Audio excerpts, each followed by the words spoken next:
He signed the law on Friday. Then he went back inside the White House and checked his crypto portfolio. Because the man who just signed America's first major cryptocurrency law into existence is the same man who has made $620 million from cryptocurrency since returning to the White House. The same man whose family company issued a stablecoin that is now one of the largest in the world. The same man whose crypto ventures received a $2 billion investment from a foreign government that his administration was simultaneously negotiating with. He signed the law. He owns the industry the law regulates, and he surrounded himself with crypto executives while signing it. This is not a conflict of interest. This is the conflict of interest, the most brazen, documented, and financially specific example of a president using the power of his office to enrich himself in the history of the United States. And the people whose job it was to stop it did not stop it. That is the story. And it starts long before Friday's signing ceremony.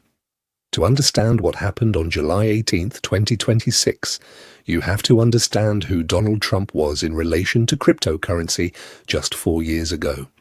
In 2021, Trump called Bitcoin a scam. He said cryptocurrency was based on thin air. He questioned whether it had any real value. He was skeptical, dismissive, and publicly contemptuous of the entire industry. That was then. By 2024, Trump was speaking at Bitcoin conferences in Nashville, Tennessee, promising to make the United States the crypto capital of the planet. He promised that regulations under his administration would be, and this is a direct quote, written by people who love your industry, not hate your industry. What changed between 2021 and 2024 was not the technology. What changed was the money. The crypto industry poured hundreds of millions of dollars into the 2024 presidential election. Coinbase alone spent over $75 million on pro-crypto candidates through its Political Action Committee. The industry as a whole spent more on the 2024 election than any other sector except oil and gas. Trump received the support of the crypto industry. The crypto industry received the support of Trump, and the rest, as they say in Washington, is policy. Start with what the Genius Act actually is, because the name tells you almost nothing about what the law actually does. Genius stands for Guiding and Establishing National Innovation for U.S. Stablecoins. Stablecoins are a type of cryptocurrency tied to a stable asset, usually the US dollar. Unlike Bitcoin or meme coins, stablecoins are designed to hold their value, $1 in, $1 out. They are essentially digital versions of the dollar, issued by private companies, usable for payments and transactions across the internet. The Genius Act creates the first federal regulatory framework for stablecoins in American history. It establishes who can issue them, what reserves they must hold, what audits they must pass, and how they will be regulated going forward. Under the law, stablecoin issuers must maintain reserves backed by high-quality liquid assets with market value equal to the par value of circulating tokens. They must submit to regular audits. They must comply with anti-money laundering requirements. They must meet licensing standards established by federal regulators. Large issuers, those with more than $50 billion in market capitalization, must publish annual audited financial statements. These are real requirements. For most stablecoin issuers, this law creates genuine regulatory obligations that did not exist before. It is, by any measure, a landmark piece of legislation.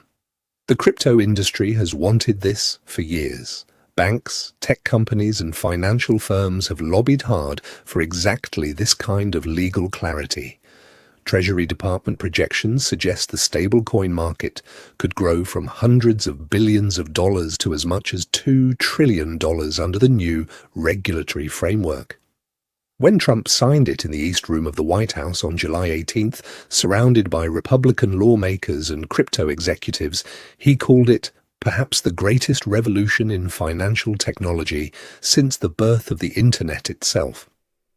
What he did not say in that speech, what nobody in that room brought up, was that he personally stands to profit from this law more than almost any other private individual in America.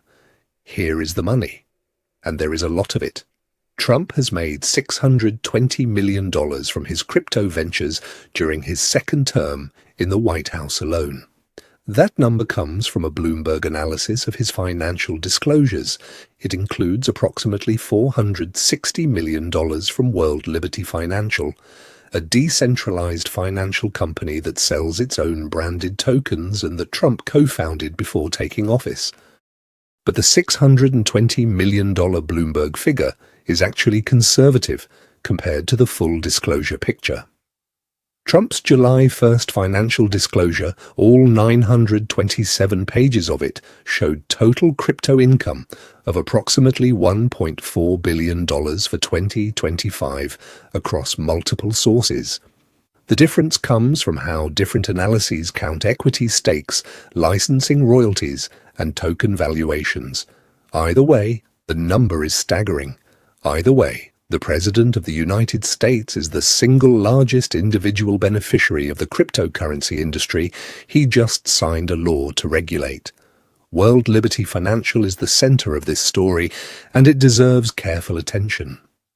World Liberty Financial is a decentralized finance company that Trump co-founded. Its co-founder is Zach Witkoff, son of Steve Witkoff, Trump's Middle East envoy. The Trump Organization is the majority owner of World Liberty Financial, though Trump has previously said he is not involved in active management of the firm.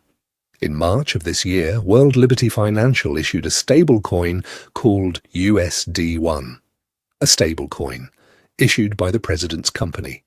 That is now one of the largest stablecoins in the world, and here is where it gets explosive.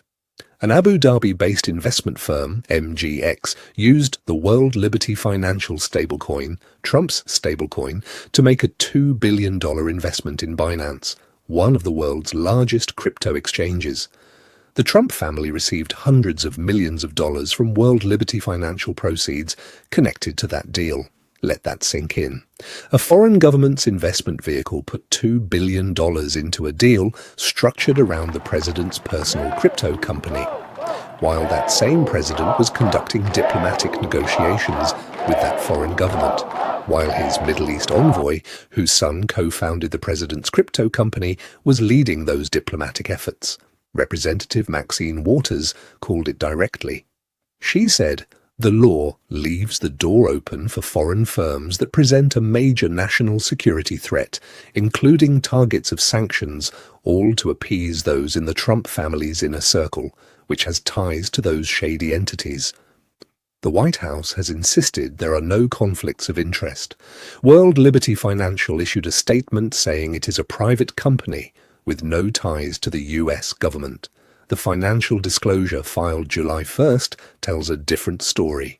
Now, here is the most important part of this entire story, the part that got the least coverage on Friday, the part that explains why the signing ceremony happened the way it did.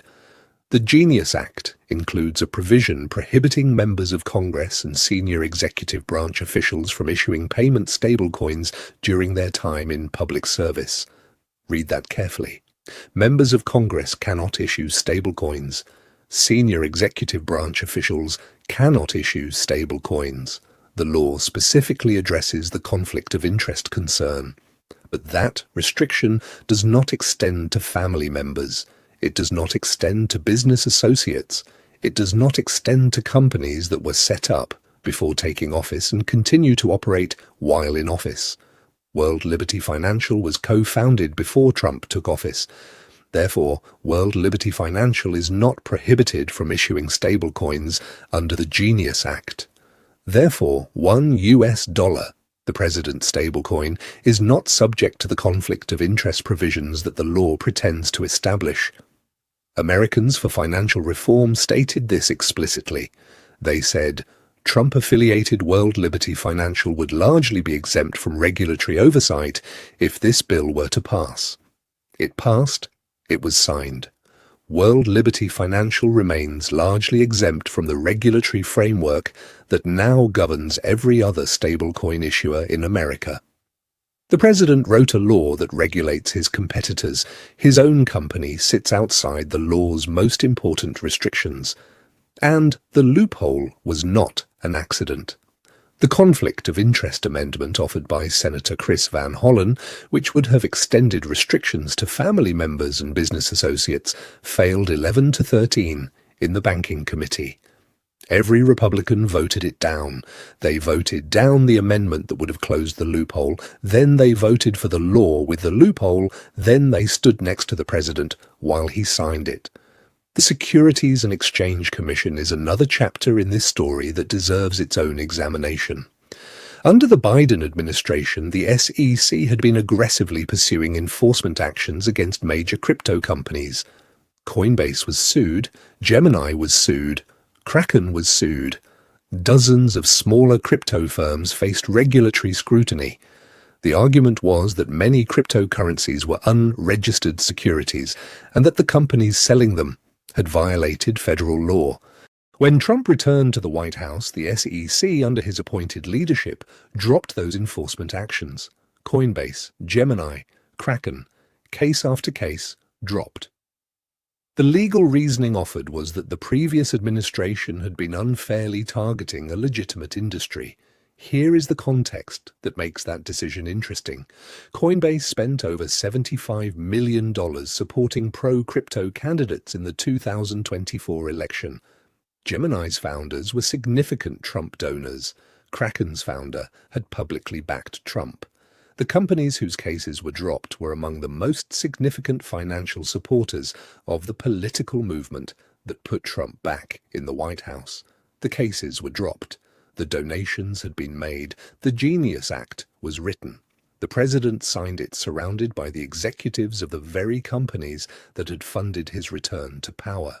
This is how Washington works in 2026, not in the shadows, not in secret, in the East Room, on camera, in front of the whole country. Step back from the specific details and look at the full timeline of what has been built. January 2025. Trump takes office. He had already launched the Trump meme coin days before inauguration. His supporters bought in at $74. His company made $635 million in licensing royalties. The coin is now below $2. His supporters lost nearly everything. He kept the money. March 2025. World Liberty Financial issues $1 stablecoin. The president's company now has a digital currency product in the market it is about to regulate. April 2025. The Abu Dhabi deal. $2 billion routed through the president's stablecoin. Hundreds of millions flow to World Liberty Financial. The Middle East envoy's son, the president's crypto co-founder, is simultaneously negotiating diplomatic deals with the region. Throughout 2025, SEC drops enforcement actions against every major crypto firm that supported Trump's campaign. July 1st, 2025. Financial disclosure filed. 927 pages. $1.4 billion in crypto income in year one. The largest personal crypto income disclosure in presidential history. July 18th, 2025. Genius Act signed into law. The stablecoin regulatory framework is now federal law. World Liberty Financial is exempt from its most important conflict of interest provisions. Each step in this sequence was legal. Each step had a justification. Together, they represent the most systematic and financially documented case of a president using the powers of his office to build personal wealth in the history of the United States. The word that keeps appearing in the assessments of legal scholars and ethics experts is unprecedented, not illegal, unprecedented. Because the laws that were supposed to prevent this did not account for a president willing to operate this openly. The norms that were supposed to constrain this behavior assumed that the person in the office would choose not to do it, regardless of whether they legally could. Those assumptions were wrong. One final number deserves to sit with you before this ends. $2 trillion. That is the projected size of the stablecoin market if the Genius Act produces the growth that Treasury Department analysts and industry projections suggest. $2 trillion. In a market the president helped create, in a market his company is one of the largest players in a market he just signed a law to govern, in a market whose major competitors he cleared of regulatory liability, in a market whose growth will directly increase the value of his own holdings. He called it perhaps the greatest revolution in financial technology since the birth of the Internet. He may be right. The stablecoin market becoming a $2 trillion industry would indeed be revolutionary. The question is not whether this revolution will happen. The question is who it is for. The crypto executives who surrounded him at the signing ceremony have their answer. The Republican lawmakers who voted down the Conflict of Interest Amendment have their answer. The foreign